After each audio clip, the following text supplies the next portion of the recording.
Hey everyone, welcome to the Business View podcast. My name is Alex Wynne-Jones. I'm the Chief Growth Officer with Business View, and today I'll be helping moderate an important conversation with some phenomenal guests we have. Today we're going to be diving into sustainable communities, which includes everything from eco, energy, green, and environmental programs, all the way through to sustainability, innovation, and best practices for the communities of tomorrow. I'm excited to announce the participants for today, starting off with Devin Causley, who has worked with the Federation of Canadian Municipalities, or FCM, since 2003, where he is responsible for managing and developing programs on climate change, mitigation, and adaptation, including the Partners for Climate Protection program. He currently holds the role of Manager Capacity Building with the new Municipalities for Climate Innovation program. Welcome, Devin.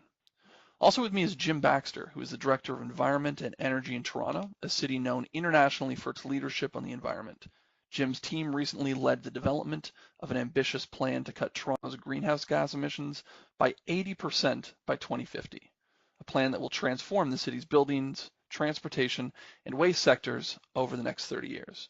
Toronto is also a member of the 100 Resilient Cities, a global network of 100 cities leading on urban resilience with the goal of becoming one of the most sustainable cities in the world. Great to have you here, Jim. We also have Thomas Mueller, who is a founding director of the Canada Green Building Council, the CAGBC, and became president and CEO of the council in 2005. As chief executive, he leads the council's national green building strategy, programs, and standards, along with advocacy and policy initiatives.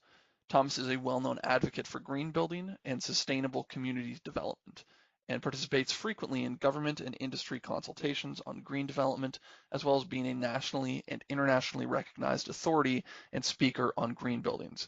Congratulations on the 15-year anniversary, Thomas. Thanks for being here.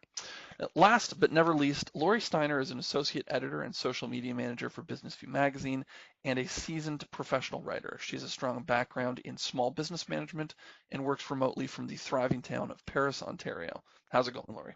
To give everyone a bit of background, one of the key ongoing series Business View has been focusing on for the past couple of years is sustainable communities. Over the last year specifically, we've looked into Canadian sustainable communities, which we believe is setting a fairly high benchmark for the globe. So whether it's Toronto, Moose Jaw, or Welland, the feedback has been positive, optimistic, and more often than not, inspiring when it comes to sustainability. Our objective with this podcast, and hopefully more to come, is to open this conversation up to a wider audience so that both Canadian and international cities can see what others are doing and maybe even inspire some to do the same. So if it's okay with you guys, I'd like to dive right in. The next area I'd like to talk about is awards and recognition programs. During my research for the SCS, it was brought to my attention that FCM has had sustainable community awards. Now, as an example, we ran an article on Halifax Regional Municipality and their development of a community energy plan. Now, while our review of Halifax was more of an overview to sustainability as a whole, in which the community energy plan was a focus, when you go on FCM's site, you can see everything that happened from A to Z. Challenges, outcome from an environmental, economic, and social perspective, and lastly, the lessons learned. Developing recognition and reviews for communities or businesses or even individuals can showcase exactly the how-to with all the pitfalls and tips so that other groups can easily follow suit. Can each of you talk about the benefits to implementing something like a recognition program for communities, individuals, and or businesses, and what progress you've seen or expect to see with the adoption of a program like this? Devin, can you weigh in on this? Sure, absolutely. FCM's had quite a bit of experience in this area, offering recognition to municipalities for their efforts, either through our Sustainable Communities Awards program, which has been around since 2000, or more directly related to climate change through our Partners for Climate Protection that offers a recognition as a community moves through the milestones, through either letters back to their council congratulating them or through the case studies that we produce. And I know Halifax is one of our Milestone 5 case studies that kind of tells that story of lessons learned. I think you summed it up well in that it's about kind of recognizing the community, recognizing the individual champions as well, particularly as we focus on both the staff champion and the municipality and the elected official. As they each serve distinct roles.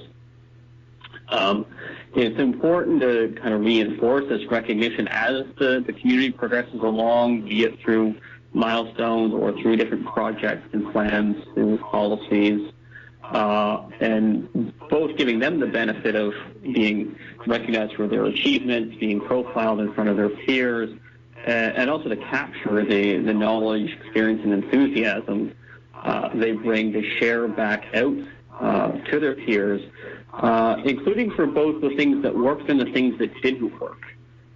Increasingly, we're finding municipalities want to hear, and I think applies to anybody, they want to hear why something didn't work, what was learned, and how they evolved and came back and went forward from there. So that's a piece that can get lost. Obviously, we do see a trend where there are many more awards programs and recognition opportunities out there. So it's important to be able to show what each offering is available to a different community or a different audience, and make sure we're recognizing a good variety of new champions, long-standing leaders that show that it's at all levels in the organizations, all regions and population sizes of the communities that are involved. Just a few quick thoughts. No, that was excellent, Devin. Thank you so much. Jim or Thomas, do you guys have anything to add to that? Yeah, I'll throw in here. I think recognition is important because at the end of the day, what we're trying to do is to change behavior. We're trying to motivate individuals and organizations to change what they currently do and work towards a better future. And I think one of the greatest motivations for change is to tell people that they're doing the right thing, to demonstrate that what they've done has value and that they should keep doing it. And I think that those examples are of value to others. I know we look at what's going on around the country and see what other communities are doing. And imitation is the sincerest form of flattery, and we pick up what makes sense for us. I think that oftentimes the target for these things, and I think Devin mentioned it, is our council.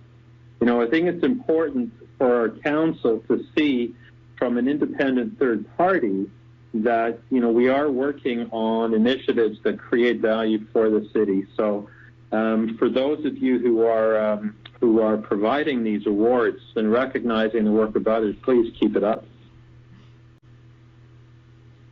That was excellent, Jim. Thanks so much. Thomas, did you want to add anything to that? Well, I think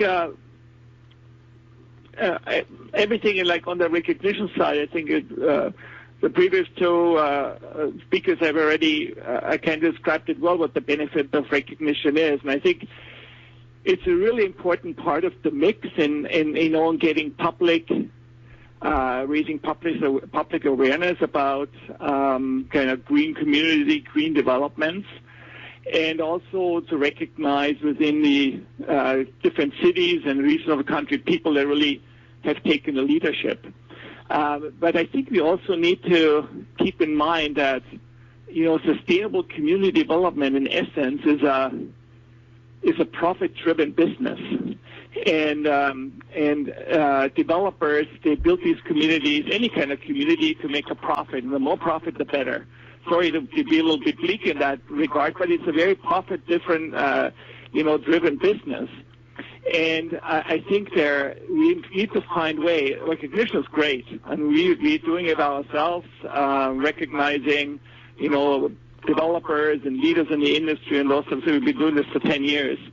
But you also need, in particular around cities, how can we embed these, how can we embed good neighborhood development, sustainable community development? How can we embed it more as a standard practice? And I think cities have a real role to play because cities control and regulate land use. And so I would say that you would really expect cities across the country, to step up more in that regard, that to set standards for developers to how the communities are developed. they certainly have an influence there. And that still allows the developers to make a profit, but I think that's very much needed.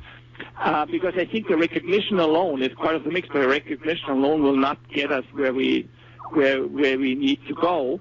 And the recognition program has been around for many, many years, and it certainly moves a part of the market, a certain segment of the market, for people that are really interested in this area, want to maybe own a green home, or those types of they pay attention to it. But how do we, when it comes to climate change, how do we move a bigger kind of part of the market? How do we move the bigger part of the consumers to buy green condos? How can we get developers to build more green condos and those types of things?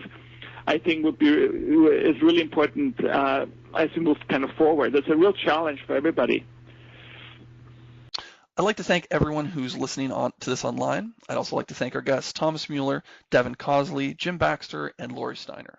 My name is Alex Wynne-Jones. For more information on Canadian sustainability and sustainable communities, please visit businessviewmagazine.com, cagbc.org, fcm.ca, or look at toronto.ca and look for the water and environmental section under services and payment. From all of us, thanks for listening. Thanks, everyone.